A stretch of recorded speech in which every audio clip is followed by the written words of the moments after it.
بات کی کہ آپ سے کچھ نہیں ہو پائے گا، یہاں لوگ آسمان میں اڑنا شروع ہو گئے ہیں اور آپ اسی صوفے پر بیٹھے رہیے۔ تو شوہر نے بھی کہا کہ آپ نے اس کو غور سے دیکھا نہیں تھا، جو آدمی آسمان میں اڑ رہا تھا وہ میں ہی تھا۔ جیسے ہی یہ سنا کہ جو آسمان میں انسان اڑ رہا تھا وہ یہی شوہر تھا جس کی شکایت کر رہے تھے، تو فوراً زوجہ نے کہا اچھا تبھی ٹیڑھے ٹیڑھے اڑ رہے تھے۔ صلوات پڑھنے پر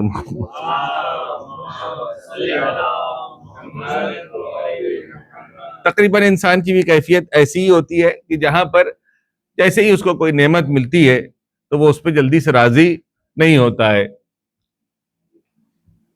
اب ایک بات مثلاً ابھی جو مجھے سننے میں آیا تو میں مناسب سمجھتا ہوں اس کو عرض کر دوں، یہ ہے کہ کل تک پرسوں تک مجلس ہماری وہاں ہو رہی تھی، اور اگر اس کو یہاں منتقل کر دیا گیا تو ممکن ہے کہ بہت سارے لوگوں کے ذہن میں یہ خیال آ گیا ہو کہ جب وہاں ہو رہی تھی تو یہاں ہونے کی کیا ضرورت آن پڑی ہے۔ بھائی مسئلہ یہ ہے کہ ہم جمع ہوئے ہیں ذکر اہل بیت کرنے کے لیے، کل کو یہاں اگر کوئی منع کر دے گا تو ہم کسی گارڈن میں چلے جائیں گے، کسی پارکنگ میں چلے جائیں گے، لیکن یہ ذکر چھوڑیں گے نہیں۔ تو یہ مت دیکھیں کہ کہاں ہو رہا ہے اور کیا ہو گیا، ہمارا کام یہ ہے کہ جہاں ذکر اہل بیت شروع ہو جائے بس وہاں پہنچ جانا ہے، صلوات پڑھنے پر محمد و آل محمد پر۔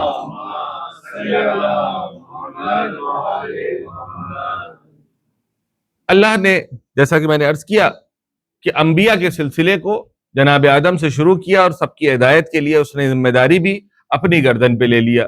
اس کی بھی وجہ ہے، وجہ یہ ہے کہ اللہ نے انسانوں کو بندگی کرنے کے لیے خلق کیا ہے۔ قرآن کریم کی دوسری آیت موجود ہے، وَمَا خَلَقْتُ الْجِنَّ وَالْإِنسَ إِلَّا لِيَعْبُدُونَ، کہ میں نے جن و انس کو خلق نہیں کیا ہے مگر یہ کہ عبادت کے لیے۔ اب اگر عبادت کے لیے خلق کیا ہے یعنی ایک ٹاسک دیا ہے، ایک کام کا مطالبہ کیا ہے، اگر کسی کلاس میں مثال کے طور پر ایک پروفیسر آئے اور خالی اس کا ٹائٹل معین ہو جائے کلاس کا کہ یہ کام کس چیز کی کلاس ہو رہی ہے، اور اس کے بعد پروفیسر آنے کے بعد کہا ٹھیک ہے آپ حضرات تیاری کیجئے، سیمسٹر کے آخر میں امتحان لیا جائے گا، تو سب سے پہلا سوال جو ہر اسٹوڈنٹ کے ذہن میں آئے گا وہ یہ ہے کہ حضور تیاری کس چیز کی کرنا ہے، کون سی کتاب پڑھنا ہے، کون سا سبق پڑھنا ہے، کون سا چیپٹر پڑھنا ہے، کس چیز کی تیاری کرنا ہے، کیسے امتحان ہونے والا ہے، آپ پوچھیں گے بتائیں گے، کوئی سر پیر ہوگا تبھی تو ہم امتحان کی تیاری کریں گے۔ اگر خدا صرف یہ کہہ دیتا کہ ہم نے تم کو بھیج دیا ہے، تم اپنے عقل کے ذریعے سے اندازہ لگا لو کہ تم اس دنیا میں اگر آئے ہو تو عبادت کے لیے آئے ہو، اب تمہاری ذمہ داری ہے کہ تم اپنے اعتبار سے تیاری کرو، قیامت میں جب آؤ گے تو ہم تمہارا حساب و کتاب کریں گے، کتنے آدمی پاس ہوں گے؟ جب معلوم ہی نہیں ہے کہ کریکلم کیا ہے، جب معلوم ہی نہیں ہے کہ درس کیا ہے، جب معلوم ہی نہیں ہے کہ سوال و جواب کیا ہونے والا ہے، جب کچھ معلوم ہی نہیں ہے تو آپ تیاری کیا کریں گے؟ اللہ نے اپنی عدالت کی بنیاد پر یہ دیکھا کہ ظاہر سی بات ہے کہ میں انسان کو جب خلق کر رہا ہوں تو بے وجہ خلق نہیں کر رہا ہوں، اس کے لیے مقصد معین کیا، یہ مقصد سمجھائے گا کون؟ ممکن ہے کہ انسان کہے الحمدللہ بار الہ تو نے مجھے عقل دی ہے، سمجھداری دی ہے، میں اپنی عقل کے ذریعے سے اس نتیجے تک پہنچ جاؤں گا، اس مقصد تک پہنچ جاؤں گا کہ جس کے لیے تو نے مجھے خلق کیا ہے۔ لیکن اللہ نے اس کام کو بھی آسان کر دیا، کہا تمہیں اتنی زحمت کرنے کی ضرورت نہیں ہے، ممکن ہے کہ کچھ آدمی پہنچ جائے، ممکن ہے کہ اکثریت اس مقصد تک نہ پہنچ پائے، میں چونکہ خدا کریم ہوں، رحمان اور رحیم ہوں، اور میری عدالت کا تقاضا یہ ہے کہ میں تمہاری ہدایت کا انتظام کروں، تو میں میری طرف سے بھیجے گیا جو ہادی ہوگا وہ تمہیں بیان کرے گا کہ تمہیں کس مقصد کے لیے اس دنیا میں بھیجا گیا ہے، اور اس کا طریقہ بھی وہ بتائے گا۔ کیوں؟ طریقہ بتانے کی وجہ کیا ہے؟ طریقہ بتانے کی وجہ ممکن یہ کہہ دیا گیا کہ اللہ نے آپ کو عبادت کے لیے خلق کیا ہے اور طریقہ نہ بتائے، تو پھر آپ کس چیز کو عبادت کہیں گے؟ بات بہت گہری ہے، توجہ کی ضرورت ہے۔ اگر اللہ نے یہ نہ بتایا ہوتا کہ کیسے عبادت کی جانی ہے تو ممکن ہے ہم اپنے ہر عمل کو عبادت کا نام دے دیں اور اس کے بعد اللہ سے تقاضا کریں کہ دیکھیے ہم نے تو کیا اپنے حساب سے، لہذا اب آپ کو اسے قبول کرنا پڑے گا۔ اس نے اس دروازے کو بند کر دیا، کہا کہ اس کی ضرورت نہیں ہے، میں اپنے جانب سے تمہاری ہدایت کے لیے انبیاء کو بھیج رہا ہوں، اب تم ان کے پیچھے پیچھے چلتے رہو، جیسے جیسے یہ عمل کرتے جائے ویسے ویسے تم عمل کرتے جاؤ۔ پیغمبر نے اعلان کیا، کہا کہ دیکھنا ہے تم کو کیسے نماز پڑھنی ہے، صلو، ویسے نماز پڑھو، کما رأیتمونی اصلی، جیسے میں نماز پڑھ رہا ہوں ویسے تم نماز پڑھو۔ یعنی اس حد تک ڈیٹیل سے بیان کیا کہ کوئی آدمی کل کو شک نہ کرنے پائے کہ نماز کیسے پڑھنی ہے، ہاتھ کھول کے پڑھنا ہے کہ ہاتھ باندھ کر کے پڑھنا ہے، کہ ہاں جب سجدے میں جا رہے ہیں، مثلا ایک فقہ میں الحمدللہ جس مکتب کے ہم ماننے والے ہیں، ہمارے یہاں ہر چیز کا مفصل اور قطعی جواب پایا جاتا ہے، ورنہ بعض ایسے مکاتب ہیں کہ جہاں پر کسی نے آ کر کے ان کے امام سے پوچھ لیا، یہ وہ والے امام ہے جو پڑھ لکھ کے امام ہو گئے، ورنہ ہمارے یہاں کسی کے سامنے زانو ادب طے کرنے کی ضرورت نہیں ہے، وہ پہلے سے پڑھایا آتا ہے۔ اگر پڑھنا پڑ جائے ہمارے امام کو تو اس سے اچھا ہم اس کے استاد کے پاس نہ چلے جائیں، جو پڑھا رہا ہے ظاہر سی بات ہے کہ وہ زیادہ پڑھا لکھا ہوا ہے تو ہم اس کی بھی اتباع کریں گے، نہ یہ کہ جس کو پڑھایا جا رہا ہے۔ البتہ یہ وہ تھے جن کو پڑھایا گیا اور زیادہ پڑھ لیے، اور اس کے بعد ظاہر سی بات ہے کہ جو زیادہ قابل ہو جاتا ہے تو وہ اپنی قابلیت کے اعتبار سے مسئلے مسائل کو بیان کرنے لگتا ہے۔ ان سے سوال یہ ہوا کہ حضور یہ بتائیے کہ جب ہم سجدے میں جائیں گے تو ہمیں اپنی آنکھوں کو بند رکھنا ہے کہ کھلی رکھنا ہے؟ اب ظاہر سی بات ہے یہ تو out of the syllabus question تھا، اتنا تو ہم نے بھی نہیں سوچا تھا، تو اب جواب کیا دیا جائے؟ کہا جا کر کے دیکھو امام صادق کیا کرتے ہیں۔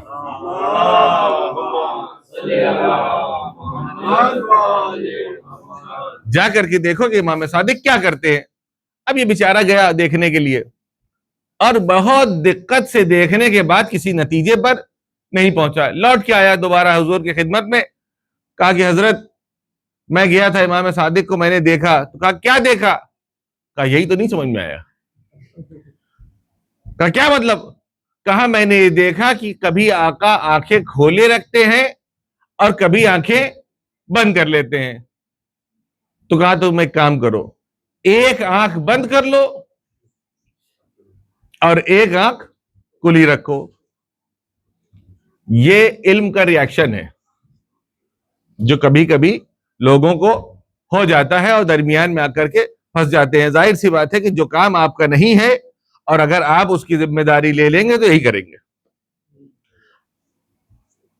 جب اللہ نے یہ معین کیا ہوا ہے کہ میرے اوپر ذمہ داری ہے لوگوں کی ہدایت کے لیے، تو میں ہی تمہاری ہدایت کا انتظام کروں گا، تو پھر اس کو ڈھونڈو کہ جس کو اللہ نے بھیجا ہے۔ جب آپ اس کے پیچھے چلنے لگیں گے تو نہ ایک آنکھ بند کرنے کی ضرورت پڑے گی نہ دوسری آنکھ کھلی رکھنے کی ضرورت پڑے گی۔ ایک صلوات پڑھنے پر محمد و آل محمد پر۔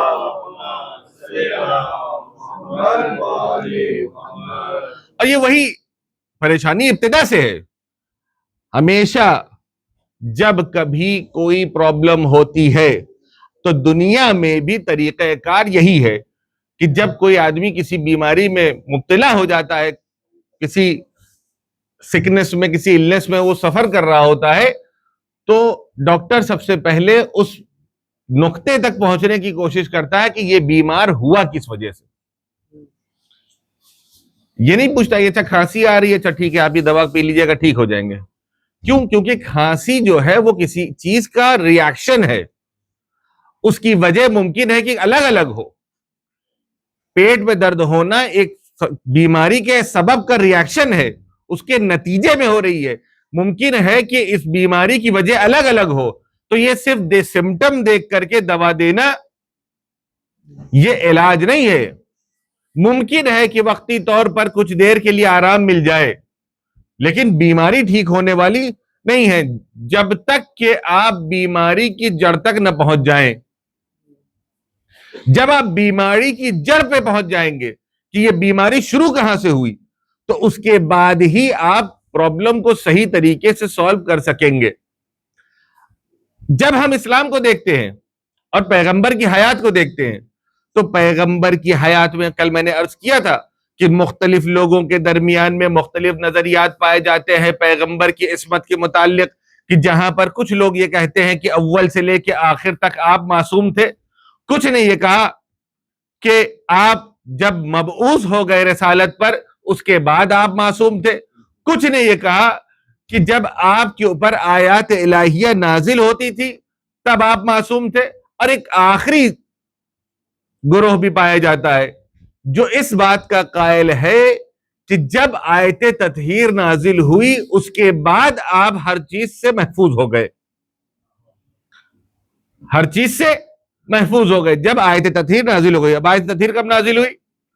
آیت تطہیر تقریباً پیغمبر کی حیات کے آخر میں، تقریباً 8 یا 9 ہجری کے آس پاس نازل ہوئی۔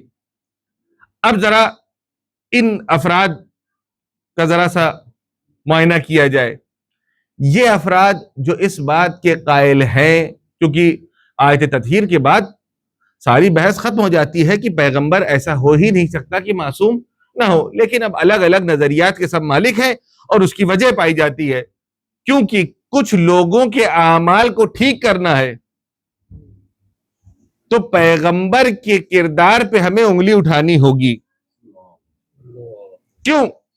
کیونکہ جب ہم اوپر والے کو کہیں گے، اکثر آپ دیکھیے کم سے کم جن ممالک سے ہمارا تعلق ہے اس کی سیاست میں ایک بڑی اچھی چیز پائی جاتی ہے، مثال کے لیے وہ کیا ہے، جب کوئی نئی حکومت آتی ہے اور الحمدللہ پرانے والے کی سیرت پر عمل کرتے ہوئے اس نے بے ایمانی کی تھی تو ہم نے بھی بے ایمانی کی ہے، اور جب بے ایمانی پکڑی جاتی ہے اور ان سے سوال ہوتا کہ بھائی ہم آپ کو تو اس لیے لائے تھے کہ پرانے والے بے ایمان تھے اور آپ بھی وہی کام کر رہے ہیں، تو وہ کیا جواب دیتے ہیں؟ وہ معافی تلافی نہیں کرتے، کہتے آپ ہم سے کیا کہہ رہے ہیں، ہم نے تو 500 کروڑ ہی کھایا ہے، پرانے والے کو دیکھیے وہ تو 5000 مار کے بیٹھا تھا۔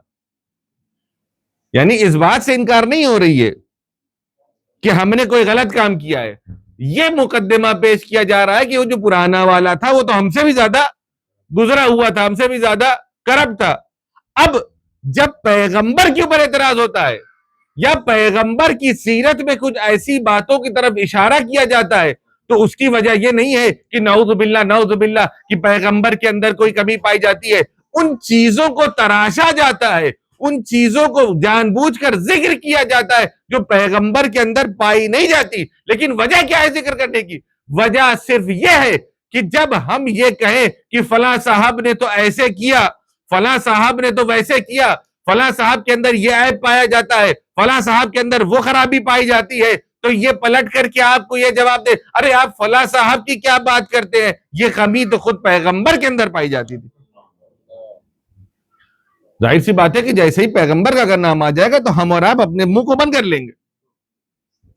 یہ وہ ہے جو کسی آدمی کے جس کو ہم ہی نے چنا ہے، ہمارے جیسا ہے، اس کو بنا کر کے ہم نے ذمہ دار بنا دیا۔ اب ظاہر سی بات ہے کہ وہ عام آدمی ہے۔ اسی لیے میں ہمیشہ اکثر یہ بات کہتا ہوں کہ جس نبی کو میں مانتا ہوں یا ہم مانتے ہیں اس نبی کو یہ نہیں مانتے، کیونکہ ان کے نبی کے اندر عیب، گناہ، خطا، یہ تمام چیزوں کا امکان پایا جاتا ہے، لیکن ہمارے نبی کے اندر الحمدللہ اس طریقے کی کوئی کمی، کوئی چیز نہیں پائی جاتی۔ اب ذرا پیغمبر کی ابتدا سے آپ کی حیات کو دیکھیں، ہمارا دین کیا کہتا ہے؟ ہمارا دین یہ کہتا ہے کہ جب پہلی مرتبہ جناب جبرائیل آئے، آنے کے بعد پیغمبر سے کہا اقرا، یا رسول اللہ پڑھیے۔ ان کے ہاں یہ کہتا ہے ان کی آگے روایت کیا کہتی ہے؟ پیغمبر نے فرمایا کہ ما انا بقارئ، مجھے پڑھنا نہیں آتا ہے. اور ہمارے یہاں کیا کہتا ہے؟ ہمارے یہاں پیغمبر اس چیز کو دہرانا شروع کرتے ہیں. پھر جب 2-3 مرتبہ، ان کی روایت کیا کہتی ہے، 2-3 مرتبہ کہا کہ پڑھیے، انہوں نے کہا کہ ہم کو پڑھنا ہی نہیں آتا ہے. تو کہا رکیے، آپ کے اوپن ہارٹ سرجری کی ضرورت ہے. اس کے بعد جبرائیل جو ہے وہ پیغمبر کے دل کو نکالتا ہے، اس کی تھوڑا سا صفائی وفائی کر کے، جو تھوڑا بہت خرابیاں تھیں نعوذ باللہ، اس کا جو ہے آپریشن اور سرجری کر کے دوبارہ سے اس کو فٹ کر دیا، اور الحمدللہ بالکل ٹھیک ہو گیا. اس کے بعد پیغمبر نے ان آیات کریمہ کی تلاوت کی، اور اس کے بعد آپ اس جبل النور سے، غار حرا سے نیچے تشریف لائے، گھبرائے ہوئے سیدھے پہنچے جناب خدیجہ کے پاس، اور انہوں نے سارے واقعے کو بیان کیا. کہا بی بی ایسا ایسا واقعہ ہوا، ایک فرشتہ آیا اور اس نے مجھ سے ایسے کہا. تو پھر جناب خدیجہ نے آپ سے کہا کہ یا رسول اللہ مبارک ہو، آپ کو اللہ نے نبی بنا دیا. آپ ذرا سا اس روایت کی حماقت کو سنیے. یعنی جس کو بنایا گیا ہے اس کو پتہ ہی نہیں چلا کہ وہ نبی بن گیا، وہ بھی ایسا ویسا نبی نہیں، سید المرسلین.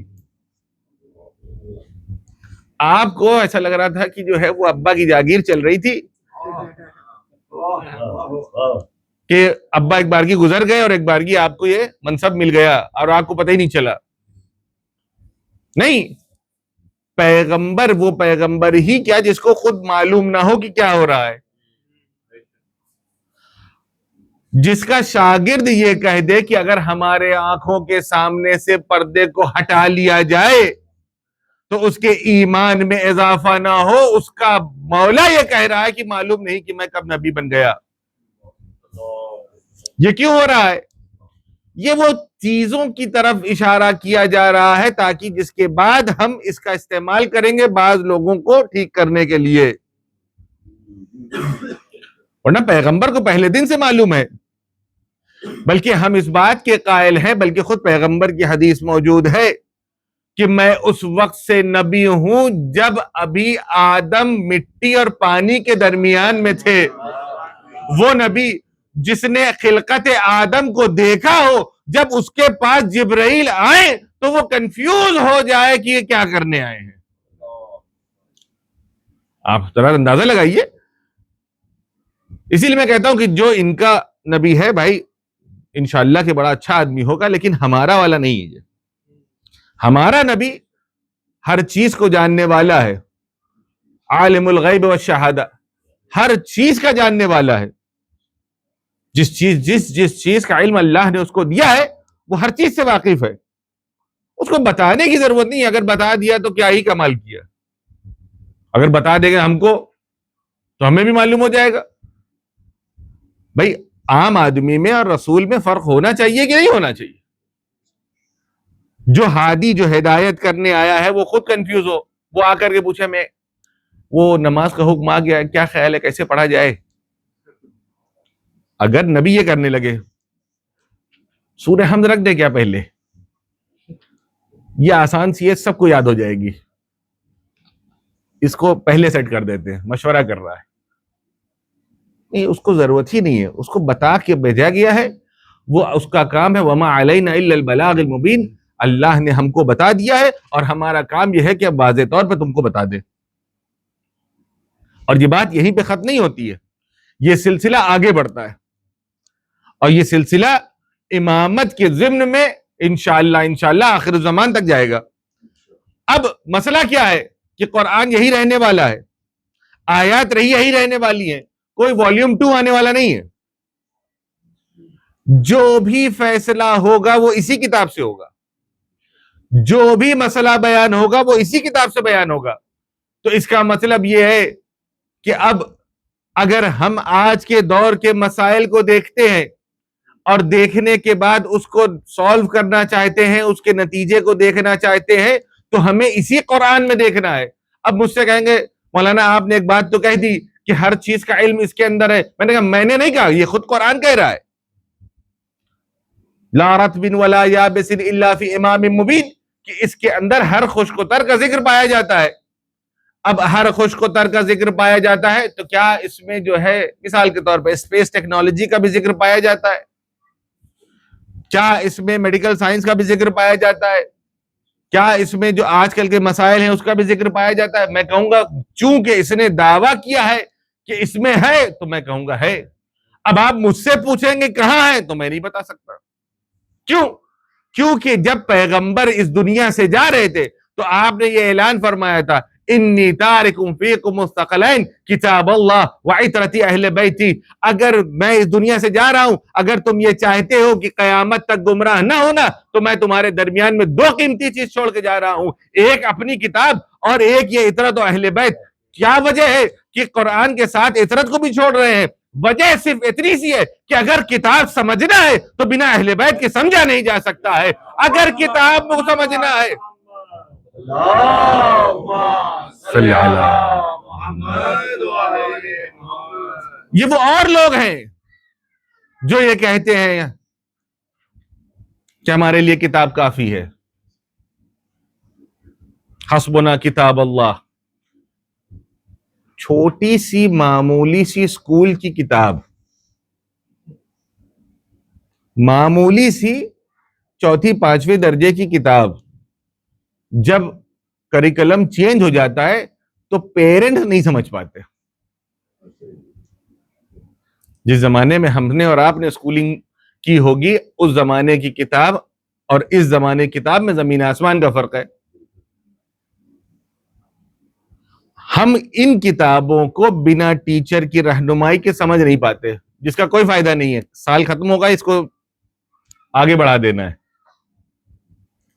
تو وہ کتاب جو ہماری دنیا کو بھی ٹھیک کرنے والی ہے اور ہماری آخرت کو بھی ٹھیک کرنے والی، یہ صاف فرما رہے کہ ہم کو کسی کی ضرورت نہیں ہے.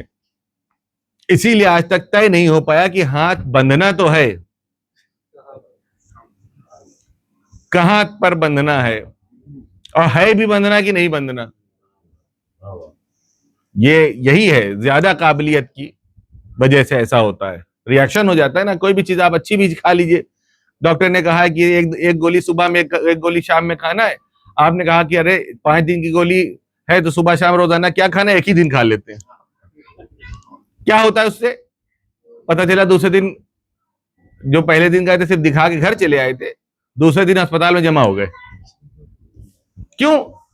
کیونکہ آپ نے وہ چیز تو کھائی تھی جس سے آپ کو شفا ملنے والی تھی، جس سے آپ ٹھیک ہونے والے تھے، لیکن آپ نے اتنا کھا لیا کہ اب آپ کی باڈی اس کو برداشت نہیں کر پا رہی ہے. یہ وجہ ہوتی ہے.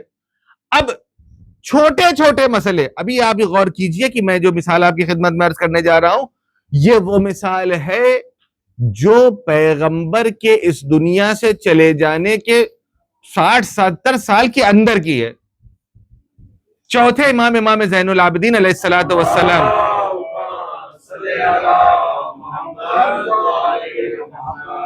آپ کی خدمت میں ایک صحابی آیا اور آنے کے بعد اس نے کہا کہ ابن رسول اللہ، میں نے مسلمانوں کو دیکھا ہے کہ وہ سر کا مسح بڑے مختلف انداز میں کر رہے ہوتے ہیں، تو آپ مجھے یہ بتائیے کہ سر کے مسح کا صحیح طریقہ کیا ہے. آپ نے دیکھا ہوگا برادران اسلام، وہ پورے سر کا اس طریقے سے مسح اور ایسے اور نہ جانے کیا کیا کر کے پورے سر کا جو ہے وہ مسح کر لیتے ہیں. چوتھے امام کے پاس آئے اور یہ آنے کے بعد یہ سوال کیا کہ ابن رسول اللہ یہ بتائیے کہ صحیح طریقہ کیا ہے. کہا تم نے قرآن نہیں پڑھا ہے. اب یہی میں جو عرض کرنے جا رہا ہوں کہ ہر چیز کا جواب اس میں ہے، لیکن ہماری نگاہیں ہر چیز کو دیکھ نہیں سکتی. یہ وہی جانتا ہے کہ جس کے گھر میں کتاب نازل ہوئی. بھائی جس کے گھر میں کتاب نازل ہوتی ہے اسی کو پتا ہوتا ہے. جو محلے والے ہیں انہیں کیا پتا گھر میں کیا ہوا؟ وہ تو آتے تھے، ان کو باہر ہی بٹھایا جاتا تھا کہ چاہیے چائے پیجئے اور گھر جائیے. امام نے کہا کہ کیا آپ نے قرآن نہیں پڑھا ہے؟ کہا ابن رسول اللہ پڑھا ہے. کیا آپ نے آیت وضو نہیں پڑھی ہے؟ کہا پڑھا ہے. کہا کیا ہے؟ کہا کہ اذا قمتم للصلاۃ، جب نماز کے لیے کھڑے ہو، فاغسلوا وجوہکم وایدیکم الی المرافق، کہ جب نماز کے لیے کھڑے ہو تو اپنے چہرے کو دھلو اور اپنے ہاتھوں کو کوہنیوں تک دھلو. وامسحوا برؤوسکم وارجلکم، اور اپنے سر کا مسح کرو اور پیر کا مسح کرو. تو کہا میں نے تو یہ بہت بار پڑھی ہے، یہ تو مجھے یاد ہے. کہا تو پھر پریشانی کیا ہے؟ کہا لیکن سمجھ میں نہیں آ رہا نا کہ سر کے کتنے حصے کا مسح کرنا ہے. امام فرماتے ہیں، کہا خدا کہہ رہا ہے وَامْسَحُوا بِرُؤُوسِكُمْ. کل مولانا کی جو مجلس ہم لوگوں نے سنا تھا، آپ نے با کے کچھ معانی کو بیان کیا تھا. مولانا شاہ صاحب کی جو مجلس یہاں چل رہی تھی، با کے تقریباً مولانا نے 10 کی بات کی تھی، لیکن تقریباً 27 معنی ہیں. اس میں سے ایک معنی با کا ہے با تبعیضیہ. با تبعیضیہ کا کیا مطلب ہوتا ہے؟ یعنی بعض چیزوں کی طرف اشارہ کرتا ہے وہ کچھ. وَامْسَحُوا بِرُؤُوسِكُمْ یعنی تم اپنے سر کے بعض حصے کا مسح کرو. کہا کتنا؟ کہا سر کے سامنے رکھو اور اس کے اوپر کے بعض حصے کا آپ مسح کر لیجئے، کافی ہے. اسی لیے ہم ایک انگلی سے بھی مسح کرتے ہیں تو ہو جاتا ہے، 2 انگلی سے کرتے ہیں تو بھی ہو جاتا ہے، 3 انگلی سے کرتے ہیں تو بھی ہو جاتا ہے، پورے ہاتھ سے کرتے ہیں تو بھی ہو جاتا ہے. یعنی ہمارا مسح کا حصہ معین ہے، ہم نے تھوڑا سا بھی کیا تو ہو گیا. وہاں 2 ہاتھ سے کرنا پڑتا ہے تو بھی معلوم نہیں کہ ہو رہا ہے کہ نہیں. صلوات پڑھ دیجئے بر محمد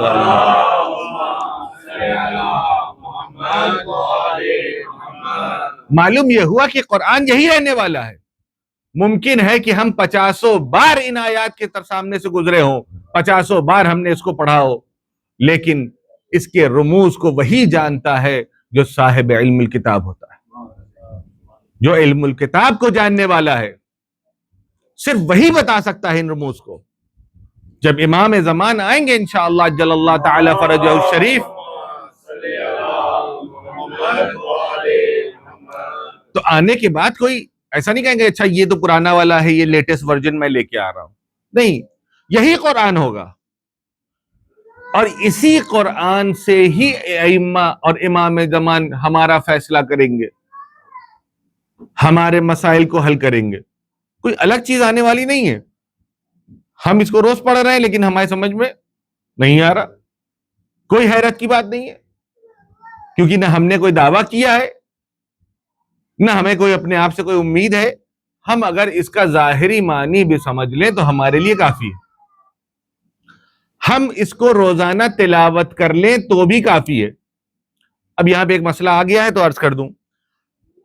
بعض وقت بعض لوگوں کے سوال ہوتے ہیں کہ مولانا یہ بتائیے کہ کیا بہتر نہ ہوگا کہ بجائے اس کے کہ ہم قرآن کو عربی میں پڑھیں، جو کہ میرے لیے بڑا مثلا مشکل ہے، میں اس کا ترجمہ پڑھ لوں تاکہ بات سمجھ میں بھی آئے کہ خدا کیا کہنا چاہ رہا ہے. بہت اچھی بات ہے، اور ہر انسان کو کم از کم ساری زندگی میں ایک مرتبہ قرآن کو ترجمے کے ساتھ ضرور پڑھنا چاہیے. ایک مرتبہ اچھی بات ہے کہ ہم کو کم از کم یہ معلوم ہو جائے کہ خدا ہم سے کلام کر رہا ہے تو کیا کہنا چاہ رہا ہے. بہت اچھی بات ہے.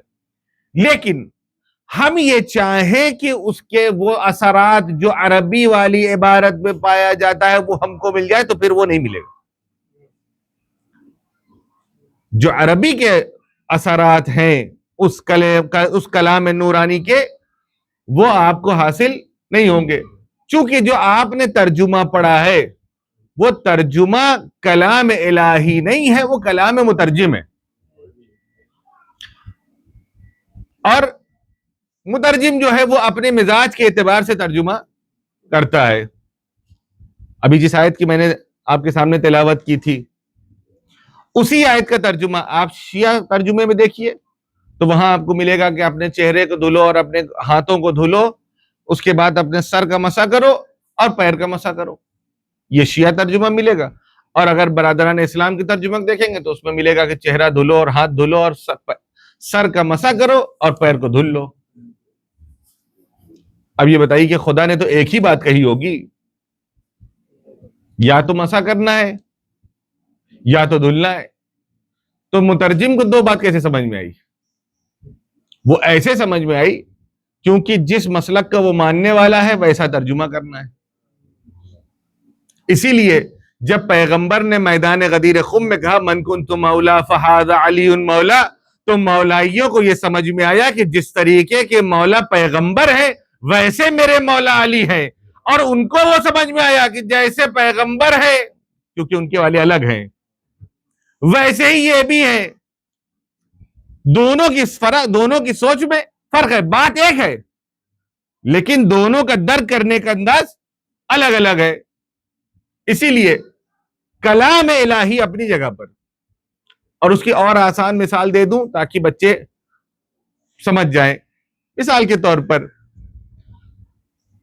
جیسے ہمارا ای میل کا پاسورڈ ہوتا ہے، اگر وہ کیس سینسیٹیو ہے، کچھ آپ نے اس میں الفابیٹس obviously وہ بنا اس کے مانتا بھی نہیں ہے، تو کچھ کیپٹل میں ہے کچھ اسمال میں ہے۔ آپ یہ کہیں کہ مثلا پاسورڈ جو ہے یہ علی مولا ہے، اگر آپ نے اس میں وائی کے شروع میں کیپٹل لکھا ہے اور آپ ڈال رہے ہیں اسمال، تو آپ کا ای میل کھلے گا کہ نہیں کھلے گا؟ کیوں؟ پڑھنے میں تو وہی ہے، الفابیٹ وہی ہے، صرف چھوٹے بڑے کا فرق ہے نا، صرف الفابیٹ کے چھوٹے بڑے کا فرق ہے نا۔ جب آپ کا معمولی سا فری والا ای میل اکاؤنٹ نہیں کھل پا رہا ہے کیس سینسیٹیو ہونے کی وجہ سے، تو پھر یہ جو رموز الہیہ اس قرآن کے حروف میں پوشیدہ ہے وہ ترجمے سے کیسے کھلے گا؟ اگر ہم یہ چاہتے ہیں کہ مثلا سورہ توحید پڑھیں اور اس کا ثواب ہم اپنے مرحومین کو بھیج دیں تو سورہ توحید کا ثواب جائے گا، ورنہ فرشتے کھڑے رہیں گے اور آپ ترجمہ پڑھتے رہیں گے، وہ سوچ رہے ہیں کہ یہ کیا کر رہے ہیں۔ کیونکہ سورہ توحید کو پڑھنے کا ثواب یہ ہے کہ اگر کسی انسان نے ایک مرتبہ سورہ توحید پڑھا گویا اس نے 1/3 آف دا قرآن پڑھ لیا۔ اسی لیے جب ہم فاتحہ پڑھتے ہیں تو ایک مرتبہ سورہ حمد اور 3 مرتبہ توحید پڑھتے ہیں، تاکہ 3 مرتبہ جب پڑھے تو مکمل قرآن کا ثواب ہمارے مرحومین تک چلا جائے۔ صلوات پڑھ دے پر محمد و آل محمد پر۔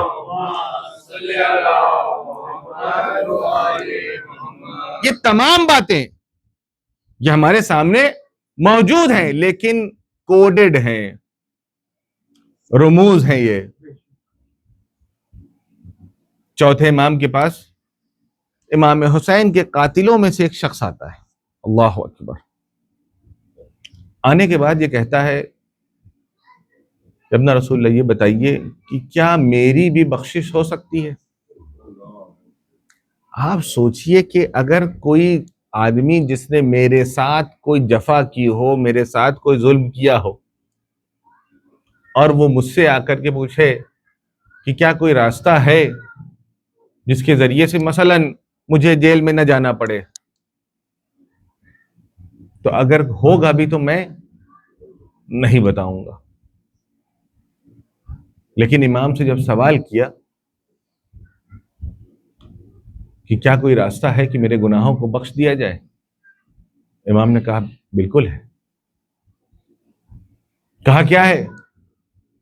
کہا نماز مغرب اور عشاء کے درمیان میں نماز غفیلہ پڑھا کرو۔ نماز غفیلہ پڑھو۔ کہا ٹھیک۔ چاہنے والے اطراف میں بیٹھے ہوئے ہیں۔ کہا مولا یہ آپ نے کیا کیا؟ یہ آپ نے کیا کیا؟ اب یہ آدمی جائے گا نماز غفیلہ کا پابند ہو جائے گا اور اللہ آپ کے بابا کے قتل کے گناہ سے اس کو معاف کر دے گا۔ کہا نہیں، اس نے مجھ سے سوال پوچھا ہے، مجھ امام کی ذمہ داری یہ ہے کہ ہر سوال پوچھنے والے کا جواب دوں۔ ہر آدمی کی ہدایت کی ذمہ داری ہمارے اوپر واجب قرار دی گئی ہے۔ اگر اس نے مجھ سے سوال پوچھا ہے تو میری ذمہ داری یہ ہے کہ میں اس کو جواب دوں۔ کہا تو پھر کہا کہ میرا کام ہے اس کے سوال کا جواب دینا جو کہ میں نے اس کو دے دیا ہے. اب جب یہ چاہے گا اس نماز کو پڑھنے کے لیے جائے تو اللہ اس سے توفیق کو سلب کر لے گا, توفیق کو سلب کر لے گا. یہ چاہے گا لیکن یہ کبھی نماز پڑھ نہیں پائے گا. یہ چاہ لے کہ نماز پڑھ کے گناہوں سے بری ہو جائے تو یہ ہونے والا نہیں ہے. جو کام اس نے میرے گھر والوں کے ساتھ کیا ہے بہرحال اس کی سزا اس کو ملے گی. آج کا دن جو ہے جناب قاسم کی شہادت کا دن ہے. اس سے پہلے کہ میں جناب قاسم کے مصائب کو بیان کروں, ضرورت اس بات کی ہے کہ امام حسن کے بارے میں تھوڑا سا جانا جائے. عام طور پر تصور یہ ہے کہ امام حسن, ظاہر سی بات ہے کہ آپ کریم اہل بیت تھے. کریم اہل بیت کا مطلب کیا ہوتا ہے؟ کریم اہل بیت کا مطلب یہ ہوتا ہے جو اپنے گھر کو راہ خدا میں لٹا دے. دو لفظ ہمارے یہاں پایا جاتا ہے. ایک لفظ سخی ہے, فلاں صاحب بہت سخی ہیں. ایک لفظ ہے لفظ کریم. سخی میں اور کریم میں تھوڑا سا فرق ہوتا ہے. سخی کون ہوتا ہے اور سخی کے بہت بڑا رتبہ ہے. ایک سخی جس کا تاریخ میں بہت ذکر آتا ہے وہ حاتم طئی.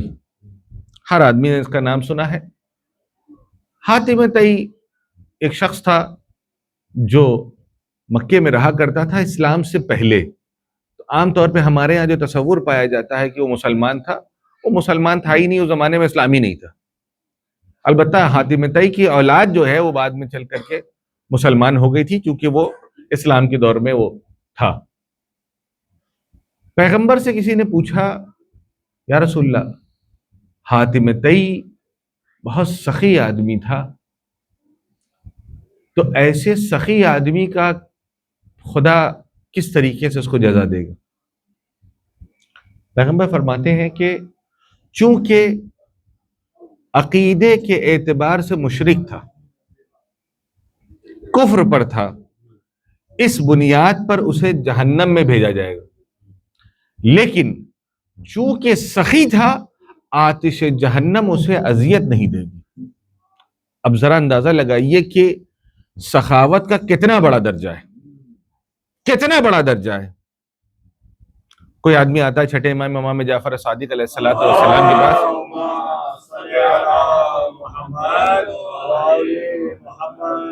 آنے کے بعد کہتا ہے کہ ابن رسول اللہ, حاتم طئی کی سخاوت اتنی زیادہ مشہور تھی کہ وہ 7 دروازوں سے بانٹتا تھا. کوئی اگر پہلے دروازے پہ آ گیا اس کو دے دیا, وہی شخص جب دوسرے دروازے سے آتا تھا تو اسے دوبارہ دیتا تھا, جب وہ تیسرے سے آتا تھا تو اسے پھر دیتا تھا, چوتھے سے آیا, 5ویں سے آیا, 6ٹھے سے آیا, 7ویں سے آیا, جتنی بار یہ شخص آتا ہے حاتم طئی اس کو دیتا ہے. کہا یہ بتائیے کہ حاتم طئی کی سخاوت زیادہ ہے کہ آپ اہل بیت کی؟ مولا نے کیا فرمایا؟ مولا فرماتے ہیں کہ اگر ہمارے در پہ کوئی آتا ہے تو ہم اسے پہلے در سے ہی اتنا عطا کر دیتے ہیں کہ کسی اور پہ در پہ جانے کی ضرورت ہی نہیں. صلوات اللہ محمد و آل محمد. صلی اللہ محمد و آل محمد. ایسے گھرانے میں جو سب کے سب سخی ہوں, اگر کسی امام کا نام کریم ہو, بانٹنے والا. سخی کا مطلب کیا ہوتا ہے؟ سخی اس شخص کو کہا جاتا ہے جو پہلے اپنی ضرورتوں کو پورا کرتا ہے اور اس کے بعد جو اس کے پاس مال بچ جاتا ہے وہ راہ خدا میں خرچ کر دیتا ہے. اسے کہتے ہیں سخی. کریم کون ہوتا ہے؟ کریم وہ ہوتا ہے جو پہلے بانٹتا ہے اور اگر کچھ بچ جاتا ہے تو خود استعمال کرتا ہے. امام حسن کریم اہل بیت ہیں. دو مرتبہ پوری مال و دولت و مال و تجارہ، پورا گھر 2 مرتبہ راہ خدا میں انفاق کر دیا، اور 3 مرتبہ آدھی جائیداد امام حسن نے راہ خدا میں دے دی۔ یہ سخاوت امام حسن ہے۔ امام حسن مدینے میں ہے، اور صلح معاویہ کے بعد ایک ایسا وقت آتا ہے کہ جہاں پر معاویہ مدینے آتا ہے، اور صبح سے لوگ ملاقات کے لیے آنا شروع ہوتے ہیں معاویہ سے ملنے کے لیے، اور جو آ رہا ہے معاویہ اس کی حیثیت کے اعتبار سے کسی کو 100 درہم، کسی کو 200 درہم، کسی کو 500 درہم، کسی کو 1000 درہم بانٹ رہا ہے، صبح سے بانٹ رہا ہے۔ امام حسن کو بلایا گیا، لیکن امام حسن نہیں گئے۔ جب دوبارہ بھیجا گیا، کہا کہ جائیے حسن کو بلا کے لائیے، تو امام حسن بالکل آخر میں پہنچے ملاقات کرنے کے لیے اس فقیر شام سے۔ جب ملاقات کے لیے پہنچے تو معاویہ کہتا ہے کہ یا حسن، میں جانتا ہوں کہ آپ دیر سے کیوں آئے ہیں۔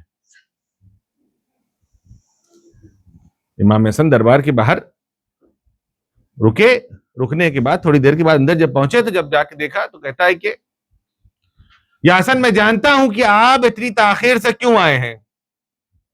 امام نے کہا کہ میں کیوں اتنی تاخیر سے آیا ہوں؟ کہا اس لیے تاخیر سے آئے ہیں کیونکہ آپ کو یہ پتا چل گیا تھا کہ میں صبح سے اہل مدینے کے درمیان میں مال و دولت بانٹ رہا ہوں، اور آپ یہ چاہتے تھے کہ میرا مال و دولت ختم ہو جائے تاکہ جب آپ آئیں تو آپ کو میں کچھ دے نہ پاؤں۔ یعنی جب آپ آئیں گے تو میرے پاس کچھ رہ ہی نہیں جائے گا، تو میں آپ کو کچھ دے نہیں پاؤں گا، اور اس سے جو ہے گویا میری بے عزتی ہو جائے گی۔ تو آپ یہ جان لیجئے کہ میں بھی ہندا کا بیٹا ہوں۔ تو آپ یہ لعنت بے شمار، تو آپ یہ جان لیجئے کہ میں ہندا کا بیٹا ہوں۔ فوراً معاویہ نے اشارہ کیا اپنے غلام کو، کہا صبح سے لے کر اب تک جتنا مال اہل مدینے کو بانٹا گیا ہے اتنا اکیلے حسن کو دے دیا جائے سلام اللہ علیہ۔ اتنا اکیلے، جتنا پورے مدینے کو دیا گیا ہے اتنا اکیلے امام حسن کو دے دیا جائے۔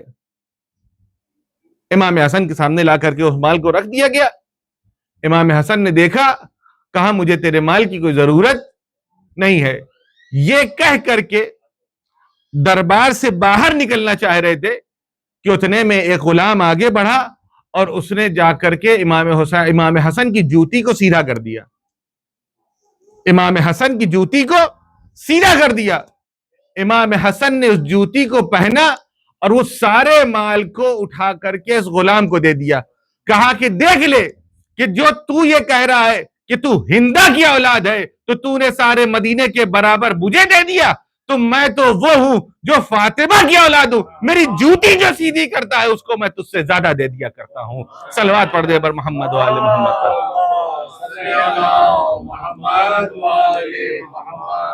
ایسے سخی باپ کی اولاد، اللہ اکبر۔ قاسم کل ملا کر کے 3 برس کے تھے جب امام حسن اس دنیا سے گئے، اور آپ کی کفالت کی ذمہ داری امام حسین نے اپنے اوپر لی ہے۔ ایک گھر میں رہے، اور تاریخ میں ہے کہ جب کہیں آنا جانا ہوتا تھا تو جناب علی اکبر اپنے ساتھ قاسم کو رکھتے تھے۔ قاسم کو ہمیشہ اپنے ساتھ رکھتے تھے، اپنے سگے بھائی کی طرح۔ قاسم ہر جگہ ساتھ ساتھ۔ اب ذرا سوچئے کہ جب عصر عاشور اکبر میدان میں گئے ہوں گے، اللہ اکبر،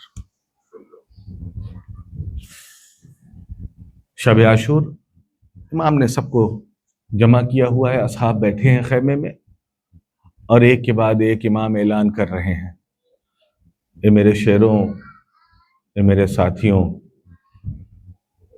مجھے اس بات پہ بڑا فخر ہے کہ جیسے اصحاب مجھے ملے ویسے نہ میرے جد رسول اللہ کو ملے، نہ میرے بابا علی کو ملے، نہ میرے بھیا حسن کو ملے، اور کل امتحان کا دن ہے اور آپ سب راہ خدا میں شہید ہونے والے۔ شہادت سے ممکن ہے کہ دنیا والے ڈرتے ہوں، جیسے ہی شہادت کی خبر سنی اصحاب نے ایک دوسرے کو مبارکباد پیش کرنا شروع کیا۔ اسی خیمے میں ایک گوشے میں قاسم ہے، مولا سب کا نام لے رہے ہیں، حبیب کل آپ فلاں جگہ پہ مارے جائیں گے، زہیر آپ فلاں جگہ کام آئیں گے، سعید آپ فلاں جگہ کام آئیں گے، سب تمام اصحاب کا نام لے رہے ہیں۔ قاسم منتظر ہیں کہ ان کا نام بھی لیا جائے۔ آپ سوچئے کہ بھائی کی آخری نشانی ہو، کس طریقے سے حسین کا جی چاہے گا کہ ان کا نام لے لے۔ جب بارہا انتظار کے بعد بھی قاسم کا نام نہ لیا گیا تو ایک مرتبہ اس خیمے سے اٹھتے ہیں اور اپنی مادر گرامی کے پاس آ کر کے گریہ کرنا شروع کرتے ہیں۔ کہا مادر گرامی، چچا حسین نے سب کا نام لیا لیکن میرا نام نہیں لیا۔ ایک مرتبہ ماں نے متوجہ کیا، کہا بیٹا قاسم، تمہیں یاد ہے کہ جس وقت تمہارے بابا اس دنیا سے جا رہے تھے تو تمہارے بازو پہ ایک تعویذ باندھی تھی اور یہ کہا تھا کہ جب ایسا وقت آئے گا کہ تمہارے چچا کو تمہاری ضرورت ہوگی تو اس تعویذ کو کھول کے پڑھ لینا۔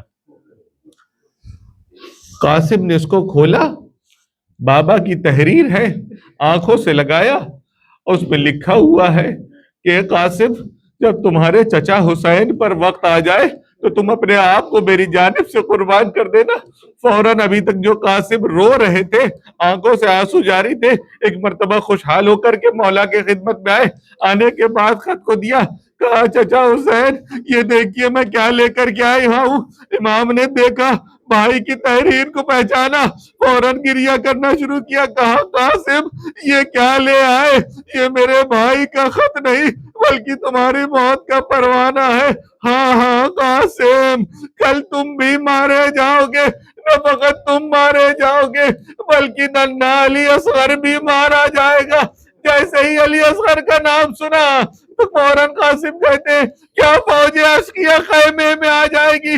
ہاں عزیزو، یہ غیرت ہاشمی ہے جو ننھے سے بچے کو یہ بغیر سوال کرنے پہ مجبور کر رہی ہے کہ کیا خیمے میں بھی آ جائیں گے۔ لیکن امام نے کہا نہیں، میں علی اصغر کو باہر لے کر کے جاؤں گا۔ ہاں عزیزو، صبح عاشور نمودار ہوئی اور اس کے بعد ابن قاسم بار بار چاہتے ہیں کہ فوراً جائیں اور جا کر کے اجازت طلب کریں، بار بار آتے ہیں اور پلٹائے جاتے ہیں، بار بار سوال کرتے ہیں۔ مولا کہتے ہیں قاسم تم میرے بھائی کی نشانی ہو، تم ذرا ٹھہرو۔ جب کئی مرتبہ انکار ہوا تو ایک مرتبہ مادر گرامی کی خدمت میں آئے، پھوپھی اماں کے پاس آئے، آنے کے پاس بیویوں کے پاس کہا میں جتنی بار جاتا ہوں مجھے لوٹا دیا جاتا ہے۔ ایک طرف سے ماں چلی، ایک طرف سے پھوپھی چلی، آنے کے بعد قاسم کو اجازت ملی۔ ہاں عزیزو، اب یہ مرحلہ ہے کہ اب امام حسین قاسم کو آمادہ کر رہے۔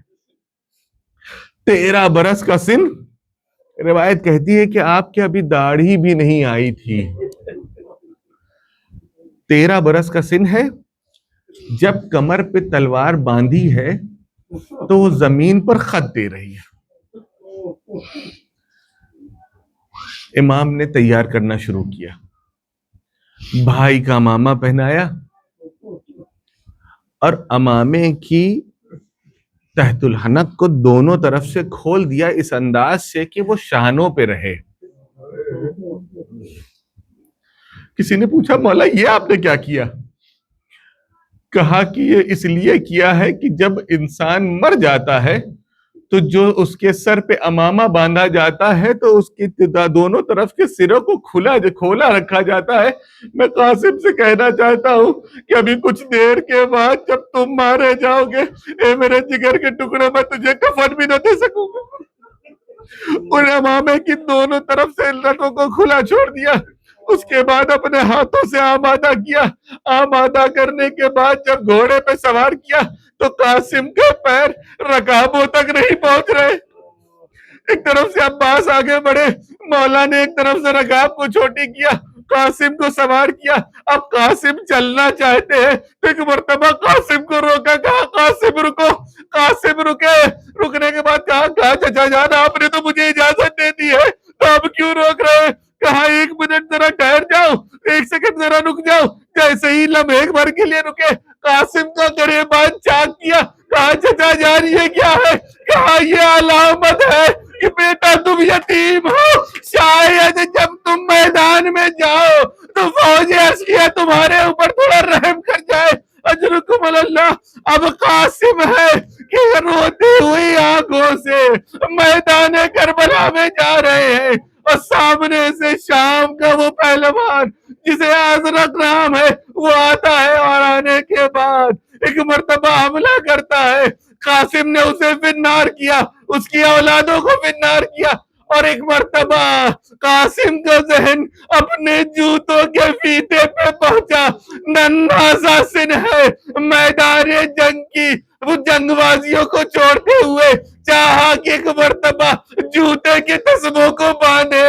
مشکیہ میں سے ایک مرد آگے بڑھا، سر پہ ضربت لگی، قاسم پشت فرس سے زمین پر آئے، آواز دی یا عماد رکنی، اے چچا میری مدد کے لیے آئیے. جناب امام حسین دیکھتے ہیں کہ ایک لعین اس قاسم کے سرانے بیٹھا ہوا ہے، چاہتا ہے کہ سر و تن میں جدائی کرے. ایک مرتبہ مولا نے آواز دی، اے لعین تو کیا کر رہا ہے؟ میرے قاسم کو چھوڑ دے. جیسے ہی دیکھا فوج عسکریہ، ادھر کے گھوڑے ادھر، ادھر کے گھوڑے ادھر، بیچ میں قاسم کا لاشا، گھوڑوں کے صبح کے نیچے پامال.